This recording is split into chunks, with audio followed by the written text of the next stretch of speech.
继续来看第6轮高端疫苗早起10点开放注文，验过系统一度来大宕机。10点一个开放注文，系统就点未入去，嘛未少人是到药房去预约，等10分钟才顺利来约到。有民众对台湾的疫苗是真有信心哦，讲已经等高端疫苗等真久，总算会当约到来注射。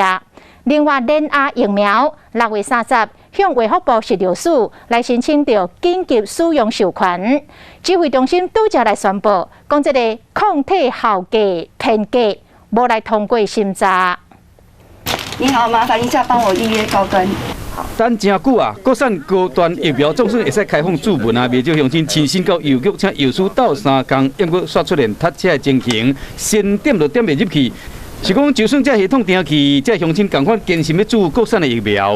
我等高端等很久了，因為我一直都想要打高端，因為我覺得對我而言它比較安全。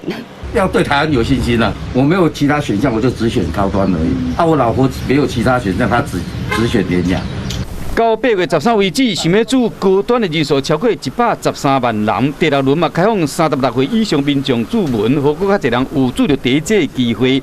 這個高端當時嘛，伫8月提出 EUA 緊急的授權申請，希望講趕緊喺當地展開第3期的臨床試驗。目前要看它的審查的速度，當地其實它 COVID-19 的疫情還是非常的嚴重，所以整個上它是有一種緊急的需求。另外，有關國產疫苗聯亞伫6月30向衛福部食藥署申請緊急使用授權，指揮中心指揮官陳時中下晡嘛宣布講，因為抗體效價偏低，並無通過 EUA 審查。